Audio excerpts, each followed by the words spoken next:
Today is Thursday, May the 3rd, and you are watching FCN Prime News. I am Trezene. I'm here at the news desk to bring you your news from a perspective that matters to you. You know what that means here. It's facts, and only the facts, and of course, zero narratives, because as I learned today on Twitter, keeping up with narratives is emotionally draining and intellectually stunted. As always, I've got some updates in crime and justice news, including updates on the beating of a black man during the Unite the Right rally in Charlottesville, Virginia, along with some social media trolling news. And last, for all the parents and aunties and uncles out there, some tips to help your kid be successful in applying to colleges and doing it on the cheap. As always, FCN Prime News is live on YouTube, Periscope, and Facebook. Please be sure to like and subscribe and follow. The Fifth Column Network has tons of programming, and you do not want to miss out on a single thing. You can also binge watch any of our programs on our website, which is thefifthcolumnnetwork.com.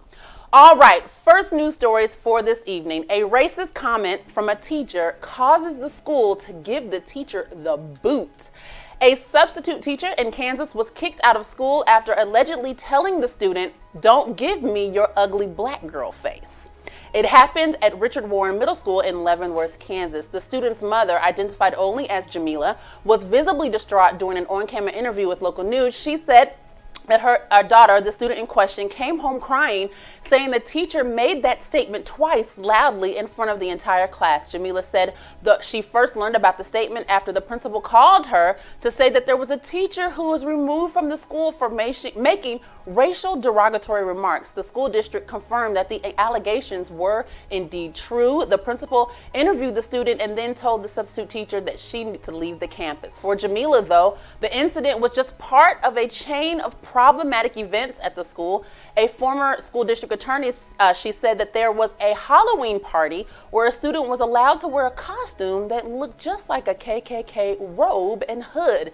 She described that there was lots of ongoing problems with the staff being bullies at the school as well. The teacher in question, however, has not been identified. In Ohio, a man sets fire, climbs on a roof, and then threatens authorities before gravity basically says, "Hold my beer." John Marcellet allegedly set a single-family home on fire Sunday afternoon and refused to climb down from the roof, where police officers and firefighters arrived on scene. Marcellet allegedly threatened both police and firefighters with death if they approached him. Then gravity came through like a mighty rushing wind, and Marcellet ended up threatening his own life when he fell off the roof. He was taken to a nearby hospital, and although the extent of his injuries aren't yet known, what is known is that he now faces aggravated arson and disrupting public service charges.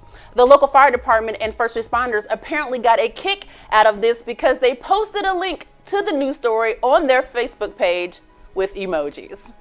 In other news, in Georgia, a man is in custody after police say he shot a police officer and then barricaded himself inside of his own home. Several law enforcement agencies responded to the scene of a police standoff in Centerville, Georgia, where authorities say Officer Jerry Mashunga was responding to a domestic violence call. That's when the suspect, a 45-year-old Perry Baguette, opened fire on the officer, investigators say. According to news outlets, roads surrounding the area were blocked and cars were being turned away at the time. Officer Mashunga was then rushed to the hospital where he underwent surgery, and his injuries are expected to be non-life-threatening. The police have Baguette in custody alive after an hour-long standoff.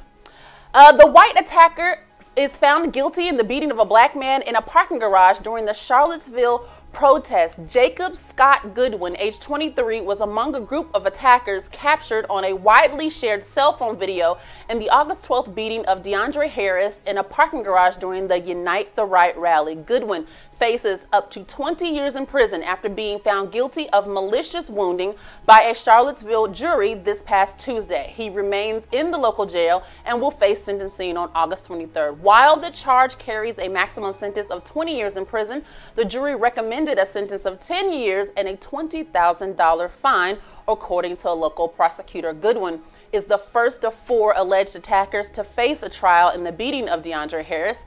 Jury selection is set to begin Wednesday in the trial of Alex Michael Ramos, age 34, who also faces a charge of malicious wounding for his involvement in the attack. 2 other men, Daniel Borden, age 18, and Tyler Watkins Davis, age 49, have trial dates set for the summertime. Vons Long, a friend of Harris, told News that two of them were a part of a group who were staging counter-protests that day against neo-Nazis and white supremacists. He said that they got into an argument with people from hate groups and who threw things and shouted racial slurs at them, and he and Harris got separated during the chaos. When Long eventually found Harris, he was surrounded by the neo-Nazis in a garage and being beaten bloody. Prime News reported in March that Harris had faced a misdemeanor assault charge after a white protester claimed that he had been struck in the head with a flashlight moments before the beating, but a judge acquitted DeAndre Harris of those charges. Speaking of men being arrested, the two black men arrested in the Philadelphia Starbucks last month have reached a settlement with the city and secured a commitment to a pilot program for young entrepreneurs. Rashawn Nelson and Dante Robinson chose not to pursue a lawsuit against the city. Instead, they agreed to a symbolic payment of $1 each and asked the city to fund $200,000 for a grant program for high school students aspiring to become entrepreneurs. Robinson said he and Nelson would take part in the company's racial bias training and work with former Attorney General Eric Holder, who is involved in the shaping of the May 29th curriculum and other long-term initiatives for that afternoon-long diversity and inclusion training that Starbucks is holding for all of its employees as a result of the arrest. Robinson said that they are aimed to focus the program on black communities and the underserved communities, and that the entrepreneurship grant would also go toward financial literacy training.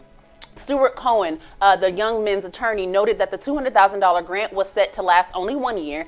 Nelson said that he hoped that the program would continue generation after generation. Starbucks chief executive Kevin Johnson has also offered to personally mentor Nelson and Robinson and to continue to build a relationship with them. Robinson also said that Starbucks would help him and Nelson help take courses to complete their bachelor's degrees. Funds for the $200,000 program will come from the city's finance department budget. The city, Nelson and Robinson will work together on developing a committee to help award those grants. Also on Wednesday, Starbucks announced that it had reached an agreement with Nelson and Robinson that it will include an undisclosed financial settlement for the two young men, as well as continued listening and dialogue between the parties and a specific action and opportunity. In entertainment news, R. Kelly doesn't know why his concerts are being canceled. R. Kelly posted this video earlier this week. Take a look and listen. Yo, what's up, y'all? It's your boy Kels, man. And first of all, I want to apologize to all my fans in Chicago and basically all around the world, wherever I'm performing at, and they cancel me. I don't know why they canceled the show. I never heard of a show being canceled because of rumors, but I guess it's the first time for everything, so I apologize to you guys, and in the meantime, I'm going to try to get to the bottom line of it, as far as my lawyers is concerned, to see exactly what happened and why I was canceled. Until then, man, I love y'all, and I'll see y'all on the next come around. You understand? I hope you guys, don't put that on me. It ain't on me, all right? One. Yo, what's up, y'all? Rumors? 20 years of rumors, R. Kelly? Okay. Over 1,300 University of Illinois students signed a petition for the concert on May 5th. The petition reasoned that the overwhelming evidence of R. Kelly's history of sexual misconduct was grounds for canceling the singer appearing at their university. This is arguably the result of the open letter signed by the women of color within Time's Up, which called on RCA Records, Spotify, Apple Music, Ticketmaster, and Greensboro Coliseum Complex to all sever ties with the star, capitalizing on the Mute R. Kelly campaign. In March, R&B performer was accused of grooming a 14-year-old girl to be his sex pet in a BBC documentary. Then earlier this month, Dallas police confirmed that they were investigating claims that Kelly gave a woman an STD and gave her drugs and alcohol when she was underage. So yeah, there's that. Speaking of guilt, Yale has revoked all of Bill Cosby's honorary degrees, something that the university has never done in its 300-year history.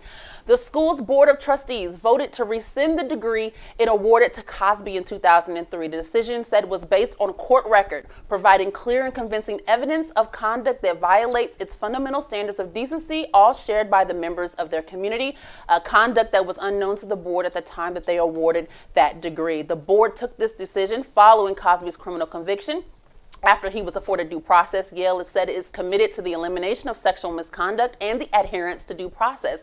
And it says it reaffirms its commitment with their action. Yale was founded in 1701, and this was indeed the first time the school has taken such an action. Cosby was found guilty of 3 counts of aggravated indecent assault last week for drugging and sexually assaulting Andrea Castan in his home in 2004. The 80-year-old comedian faces up to 10 years in prison on each count, but Cosby is likely to serve them concurrently. A sentencing hearing with Judge Stephen O'Neill has not yet been scheduled, and Cosby remains out on bail. Before his fall from grace, Cosby was an in-demand commencement speaker and was awarded honorary degrees from dozens of colleges and universities. But the list of schools pulling those honors is indeed growing. Just hours after his conviction, Carnegie Mellon University at Notre Dame rescinded its honorary degrees that were awarded to him in 2007 and 1990, respectively. Years before that, as the number of allegations of sexual misconduct by Cosby increased, Fordham, Marquette, Brown, and the University of Pennsylvania and others also revoked their honorary degrees. The most significant action came from Temple. The Temple University Board of Trustees decided Friday to rescind the honorary degree it gave Cosby, one of its most famous alums and a former trustee. Cosby graduated from Temple and had been on the Board of Trustees for 32 years until he resigned in 2014 amid accusations that he sexually assaulted dozens of women over decades. I personally took a look at the list of Yale honorary degree recipients all the way back to 1701, and I couldn't find another person embroiled in something like this or found guilty of something this egregious to say that Yale acted in bad faith here at all. In a world where we all could use a little bit more money, folks on an Indiana highway got a once-in-a-lifetime experience when money fell off the back of a Brinks truck. Money fell from the armored truck on I-70 on Wednesday morning, slowing down traffic on the Indianapolis West Side as folks got out of their cars to stuff their pockets full of money. The cash fell out of the truck about 9 a.m. in the morning. Troopers said that the scene initially, that $600,000 had flown across the interstate, but police later said that the exact amount is not known. A Brinks truck driver told state police that another driver waved at him and pointed to the back of his truck, and that's when he realized the door was not secure and had opened. It's not known whether the incident was the result of mechanical failure or human error, police have said. Troopers say people were jumping over fences from the adjacent neighborhood to stuff their pockets with money. Police said that anyone who picked up the money could indeed be charged with theft, and he urged them to contact state police to return it. Police said that they are scanning video footage to look for license plate numbers of drivers who stopped for the cash. Police are looking for certain people, specifically 4 men in a white pickup truck who took a bag of money, and they're also looking for the driver of a school bus who stopped to pick up money. Police say that if you turn in money, you won't be asked any real questions. I'm willing to guess that if you turn that money in, you're going to be asked a bunch of real questions and will probably be watched for a really long time. Speaking of money, North Carolina teen has been accepted to 113 colleges and awarded $4.5 million in scholarships and accepts a full ride to HBCU. When you hear stories about black high school seniors getting into colleges of their dreams, they're usually touting Ivy League schools, but this Greensboro, North Carolina high school senior, Jasmine Harrison, who has been accepted at more than 100 colleges and has gotten merit-based scholarships, including 3 full rides, she's taking her talents to Bennett College to study biology. Harrison, a student at the Academy at Smith in her city, currently has a 4.0 GPA and has spent only $135 applying for colleges. She did so by doing 3 main things. 1, going to a huge college fair where everyone could apply for free. She did the Common Black College application, which is only $35, and she got into 53 of the plus 100 schools that she applied to. And then she also did another common college application as well. She said she spent less than $150 applying to these schools, and she got great dividends by doing so. For all the parents out there, aunties and uncles who are looking for the best way to not only get their kid in college, but to get the best offer possible, consider college fairs and consider doing common applications so that you can get your best offer possible. With that, that's all I have for Prime News Stories today. Any comments on Facebook, Twitter, Periscope today? You have one from Superfan Lisa D. Pruitt, said, not a mighty Russian wind. Kojic. You know I got to throw in my corny church humor every now and then. Happy birthday to you, by the way, Tanisha D. Newman Pruitt. I won't tell people how old you are. They wouldn't believe me anyway. No, she's a teenager. That's Brenda. That's the original Brenda having a baby. That's the original Brenda. Pure comedy. Anything else today? You said something about one of these stories. Yeah. I can't remember now. You can't remember? So I have a question. Yeah. Has Starbucks done enough to redeem themselves? You know, I will answer this way. They've done more than most corporations who've gotten caught up in situations like this. They've done way more. So old chick is gone. They haven't said fired. Original report said that she was moved to another store. No, she is no longer with the company. It didn't take a week for that to happen. I think it was like maybe a day or two. So that's one. Number two, the CEO immediately came into town to start talking to people, immediately met with the two gentlemen, and offered a solution. Not even a week later, is losing millions of dollars in doing the solution, not only for closing its stores, right? So you're not getting revenue for that entire afternoon, right? And then second, you're paying your employees to be, all of your employees to be present that afternoon. And you're spending money to create a curriculum for what you're going to teach for diversity or inclusion, whatever you're going to do that day. And then you take money, time out to meet with these two gentlemen. You're going to work with these two gentlemen, and you cut them both a check. I don't know what. How much was the check for? It's undisclosed amount. So Starbucks amount is undisclosed. So I'm just like, at the end of the day, Starbucks has done more than many of these outrage things we've done and been mad about on Twitter when it comes to racial discrimination in stores. H&M ain't show up in this matter. Walmart ain't show up. Whatever, all this stuff we've been, pounding our fists. This isn't right. I don't know who else has ever gone to this lengths. Not at all. So that's the way that I look at it. Yeah, I appreciate that perspective. Yeah. All right. Well, we're going to wrap it up. After this is True Baller Thursday with the Reggie Mathis and J. Cole Is It, all things NBA playoffs. And then tomorrow is Fry Fi night. The season is almost over. So if you haven't caught Fry Fi, where we show the greatest, worst science fiction films at 10 p.m. Eastern on Friday nights, you definitely want to catch that tomorrow and watch that. Other than that, that's all I have for Prime News. I am Trezene, editor of FCN1, all things news, business, and politics. You can find me on Twitter, Instagram, Facebook at Trezene. I'm there always. But again, if you're going to at me, be ready for some real conversation with that. Thank you guys for watching, and I will see you guys next time.